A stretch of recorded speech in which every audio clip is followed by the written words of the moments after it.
survenue à Zogota. Par ailleurs, le Premier ministre a transmis un message de paix, de pardon et de réconciliation du chef de l'État, le professeur Alpha Condé, aux populations de Adi Kamara. Nous signe ce reportage. Le Premier ministre reprend son bâton de pèlerin, mais cette fois dans la région forestière, qui ont séparé ces derniers temps par des tensions sociales. Les tensions sociales venues de divergences d'intérêts et de frustrations. Mohamed Seydou Fofana arrive ainsi dans une région où sa présence était sûre, en tenant compte bien sûr de sa capacité managériale, où les populations avaient hâte également de retrouver les vieilles bonnes habitudes de la vie en communauté. Dimanche 14 octobre 2012, le cortège du Premier ministre Sebral, direction Zogota, un district situé à 54 km de Zérekoreville, fondé par Zogomu Moussa-Kouma en provenance de Moussabou d'Ambeila. On se rappelle que dans la nuit du vendredi au samedi 3 août, des villageois de Zogota, dans la sous-préfecture de Kobela, ont perdu la vie. Cette tragédie faisant suite à des manifestations de la population contre Vale, une société minière brésilienne basée dans la localité de Zogota et qui exploite le fer. Cette situation avait entraîné une dégradation sociale et un enlisement de l'administration. Le Premier ministre Mohamed Seydou Fofana, qui porte la voix du président de la République, le professeur Alpha Condé, vient présenter ses condoléances à toutes les familles perdues des vies et promettre que toute la lumière sera faite sur ces événements.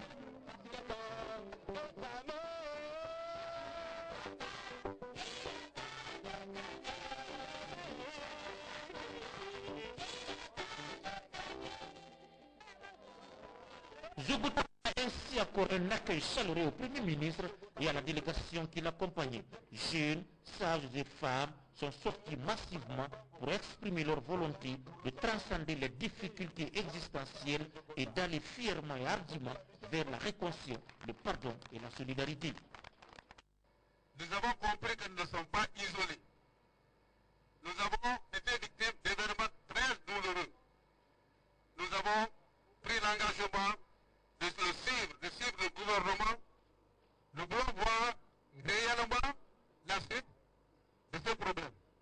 En seconde position, nous avons dit que nous étions très prêts à recevoir. Nous ne voulons pas que les sociétés qui arrivent s'éloignent de nous. Nous voulons qu'il y ait une collaboration très intime de proximité entre nous et ces sociétés. La société des mines de fer, DGB, Vallée. 1. Construction et équipement d'une maison des jeunes à Mawa pour un coût total de 180 730 653 francs. 2. Construction et équipement d'une maison des jeunes à Zogota pour un coût total de 189 806 866 francs. 3. Construction et équipement d'un centre d'accueil à Kobela Centre pour un coût total de 225 209 610 francs. 4. Achèvement de 2 salles de classe au collège de Kobela pour un coût de 56 313 896 francs. Nota bene, toutes ces réalisations ont été entièrement financées par la société Vallée. Ces résultats obtenus en sous peu de temps prouvent à suffisance que le peuple de Guinée ne s'est pas trompé de porter le professeur Alpha Condé à la tête de notre pays. Excellence, Monsieur le Premier ministre, les citoyennes et citoyens de Zogota profitent de cette occasion, la meilleure, pour solliciter auprès du président de la République, à travers vous, la réparation des 3 ponts détruits lors du malheureux incident survenu dans la nuit du 3 au 4 août 2012. Le reprofilage de la route Batier-Zogota. L'augmentation du nombre de villes améliorées et de forages. Honorable Zot, la population de la commune rurale de Kobela en général et singulièrement celle de Zogota réaffirme leur engagement aux idéaux de changement prônés par le professeur Alpha Condé et son gouvernement. Forte mobilisation donc qui traduit la volonté de ce peuple de Zogota de tourner la page de la division, de la haine, de la suspicion et de la méfiance pour s'orienter vers le chemin du changement tracé par le président de la République. Message éloquemment porté au Premier ministre par le président de la jeunesse de Zogota, André Collier. La jeunesse peut pour la forestiers, nous sommes satisfaits de votre présence. Donc, il y a pas d'âge au plan, nous avons dit, mais quand vous comment, et quoi, nous n'avons pas cherché loin. Tout ce que nous vous demandons, ceux qui sont à la base, ceux qui ont dirigé, ceux qui ont causé ce tort, nous voulons les connaître. Mais, dans la mesure où nous vous suivons, nous n'allons pas vous dépasser, nous sommes à votre écoute. Nous avons des partis politiques, mais vous pouvez empêcher vous. Vous pouvez attention. Vive et Le ministre d'État en charge de la justice était là pour rappeler l'engagement pris par le gouvernement en vue d'apporter toute la lumière sur ces événements de Zogota. aussi pour vous dire que ceux qui sont morts, en se posant la question pourquoi, nous répondrons à cette question. Cette question sera répondue devant la justice et conformément à la loi. Le droit sera dit et la vérité sera établie. Seule la vérité unie, seule la vérité réconcilie. De par le département que j'occupe, nul ne sera au-dessus de la loi et la loi sera égale pour tous. Quant au Premier ministre Mohamed Seydou Fofana, il s'est penché surtout sur des valeurs qui feront que la Guinée soit une destination avec un flux d'investissement privé capable de consolider les bases d'une croissance forte, durable et inclusive. Vous voulez de l'emploi, c'est vrai. Vous voulez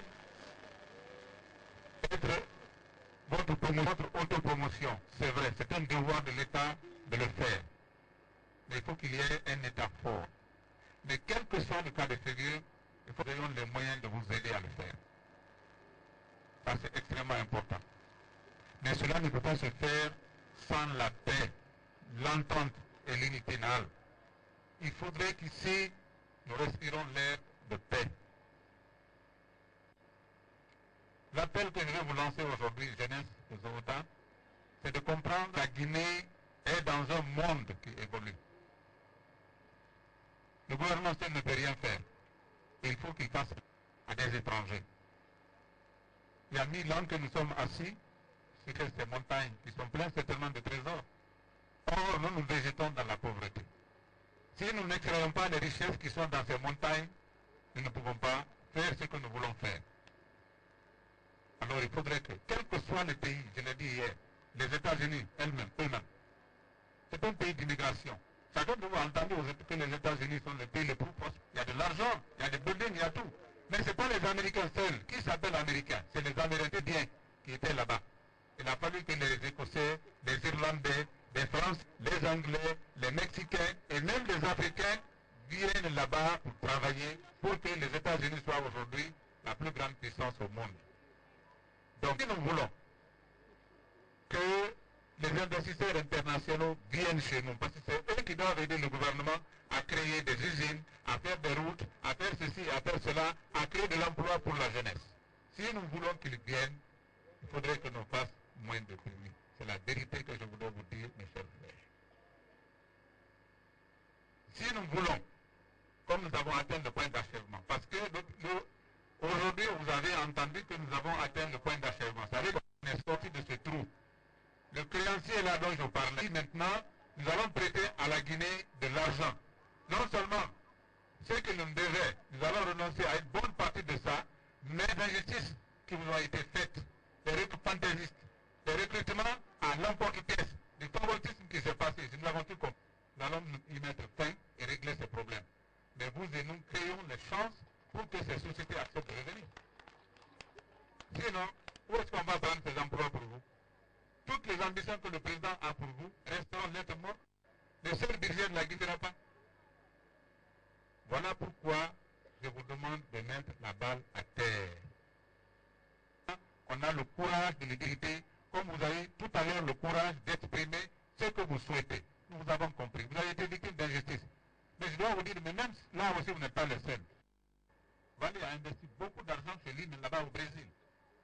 Les gens disent d'ailleurs, il y a une partie des parlementaires qui dit, au lieu d'aller investir, pourquoi ne pas investir? Parce que le Brésil, il y a beaucoup de terres là-bas. Nous, nous cherchons à venir.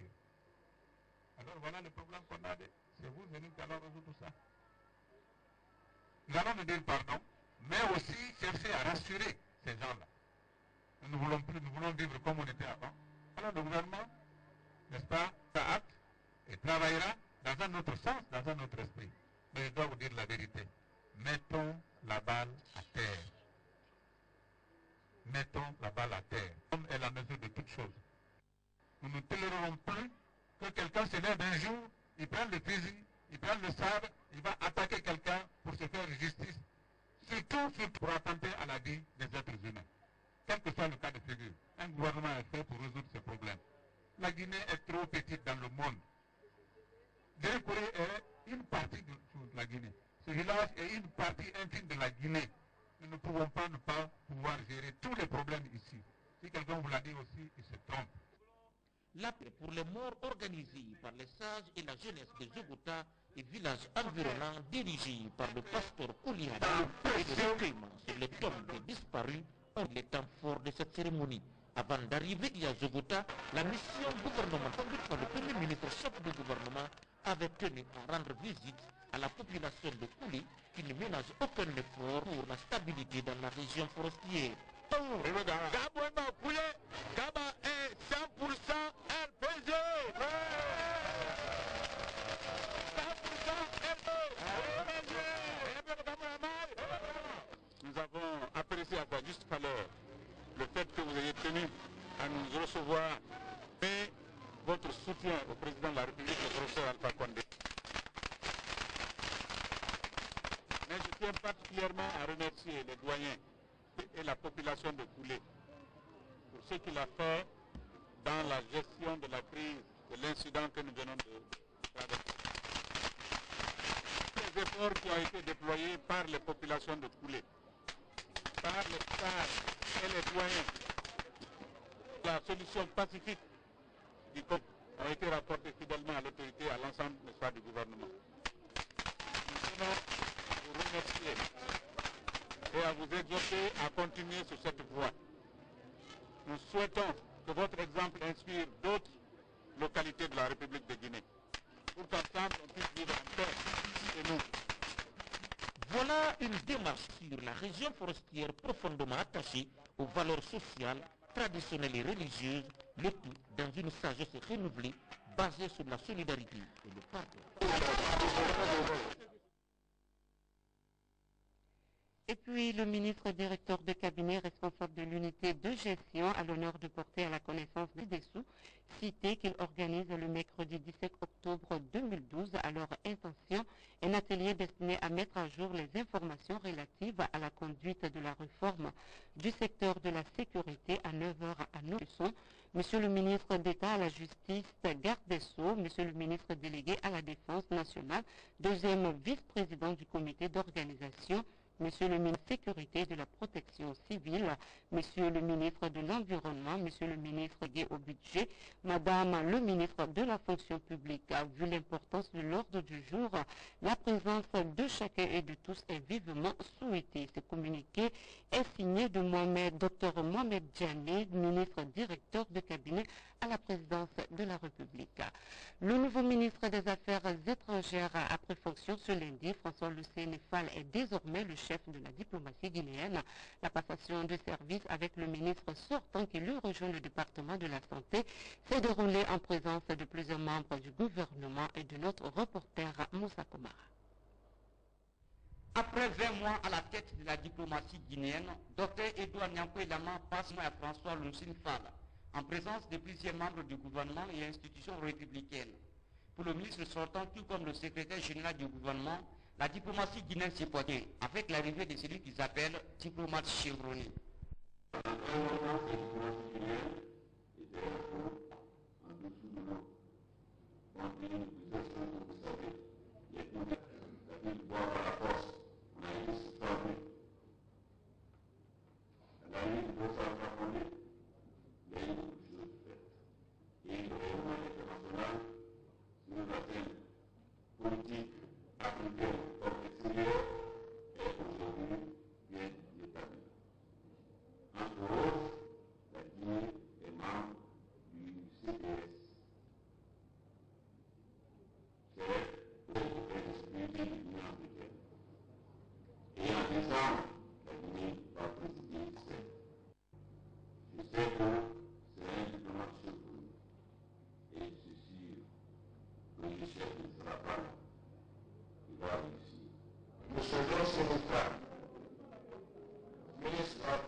installer officiellement dans sa nouvelle fonction du ministre d'État chargé des Affaires étrangères et des Guinéens de l'étranger de la République du Guinée. Le ministre d'État entrant prend fonction à l'heure où plusieurs défis s'imposent à la diplomatie guinéenne. Mais François Lucien Fall, qui connaît déjà ces départements, promet de donner une nouvelle orientation aux relations de la Guinée avec le reste du monde. Je mesure l'ampleur et la complexité de la tâche qui m'incombent.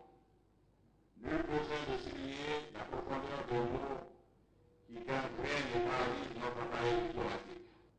La vétusté, le délabrement et l'exécuté des recours.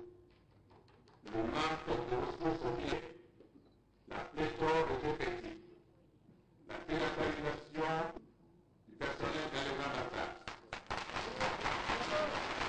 et la non-professionnalisation des agents diplomatiques.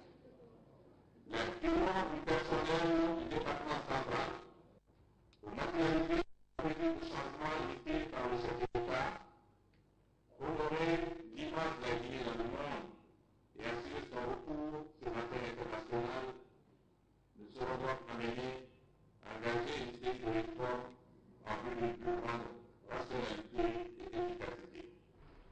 Les travailleurs du département s'engagent à accompagner François Lucien Fall dans cette lourde mission, afin de permettre à la Guinée de retirer sa place dans la diplomatie internationale. Avec ce retour de Lucien Fall, l'espoir est grand quant à la défense des intérêts de la Guinée à travers. Autre aspect de l'actualité, cet atelier sur la protection des droits des travailleurs domestiques. Les travaux de cette rencontre qui porte sur la vulgarisation de la Convention numéro 189 fait partie des 4 priorités du Syndicat national des travailleurs domestiques. Un plan doit être rédigé et soumis au gouvernement de ratification. Les explications de Yaya Silla. La Convention 89 de l'Organisation internationale du travail, l'OIT, relative à la protection des droits des travailleurs et travailleuses domestiques, votée en juin 2011, est désormais sur la table du gouvernement de la République pour sa ratification. La connaissance de cette convention par les bénéficiaires eux-mêmes est cet atelier de 2 jours ici au Palais du Peuple. L'un des objectifs majeurs de cet atelier est de leur permettre les privilèges que leur consacre la Convention 89 afin de pouvoir mieux les défendre. Le second objectif est de profiter de cette rencontre d'échange pour une nouvelle fois interpeller à travers le ministre du Travail et de la Fonction publique, le président de la République, son Excellence, le professeur Alpha Condé et son gouvernement, à soutenir davantage les travailleurs publics. Ils nous ont soutenus en juin 2011 à Genève, en signant l'adoption de la Convention 189. Nous sommes convaincus que le gouvernement et le Conseil national de la transition que dirige Nadiatou Sira Diallo vont nous soutenir aujourd'hui encore ratifiant. Une coïncidence ou une chance pour la Guinée de faire partie des 12 pays de l'année 2012 à ratifier cette convention 189 à Maurice. La présence à l'ouverture de cet atelier de vulgarisation du ministre de l'Emploi et de la Fonction publique, de la présidente du CNT et du secrétaire général de la centrale syndicale CNTG, laisse présager cet avenir immédiat certain.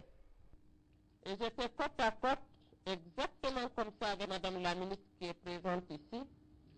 Et je voudrais vous dire que la Guinée, tripartite, sans embâche, nous avons voté en tripartite cette convention. Alors que dans d'autres pays, le patronat, le gouvernement s'est abstenu de voter. Mais en Guinée, c'est les syndicalistes, c'est les patronats. Tripartite, on a fait cette convention au mois de juin. Cela signifie tout simplement que déjà l'engagement était pris en 2011 par le gouvernement guinéen dirigé par Madame la ministre présente ici à l'OIT à cette conférence. Je suis convaincu que ce sera en son temps que la Guinée a parti de 12-12 pour ratifier cette convention. Camarades travailleurs et travailleuses domestiques, Le bureau concédéral de la CNTG est conscient que votre travail est sous-évalué, sous-payé, indigné et n'est pas reconnu ni respecté. De ce fait, votre combat est celui de tous les travailleurs aujourd'hui. Ainsi, nous nous engageons à tout mettre en œuvre auprès de vous jusqu'à l'aboutissement de vos légitimes revendications avec la ratification de la Convention 189. Le même espoir est exprimé par la représentante de AEDW, la Kenyane Wiki Kamioka. En tout cas, l'assurance est donnée par la ministre de la Fonction publique et de l'Emploi à œuvrer auprès du gouvernement de la Convention numéro 189. Au nom du Premier ministre chef du gouvernement, je m'engage devant vous à prendre toutes les dispositions utiles afin que notre pays la ratifie. Vous n'êtes pas sans savoir que la promotion des femmes et des jeunes est au cœur du programme du changement prôné par le président de la République. Les travaux de vulgarisation sur la Convention numéro 189 relative au travail décent pour le travail se poursuivent au Palais du Peuple. Comment mener à bien un processus de levée de fonds? C'est la principale question au menu d'une session de formation qui va fin à Conakry et comme bénéficiaire à une soixantaine de cadres venus de différentes ONG d'Assa. Baba Koyate pour les détails.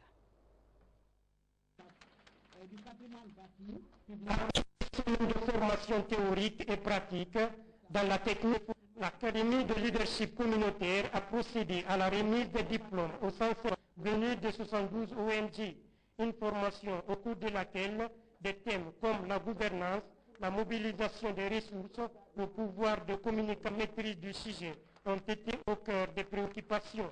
Une manière pour les initiateurs d'aider les ONG à cibler leurs besoins. L'objectif de cette formation est justement de faire acquérir aux leaders des ONG des aptitudes et compétences devant leur permettre d'élaborer des stratégies pouvant leur permettre de cibler leurs besoins, gérer efficacement les structures et d'autre part de connaître les techniques et principes du fonds de régime, entendez levée de fonds. Il s'agissait de permettre aux participants à cette formation d'avoir des informations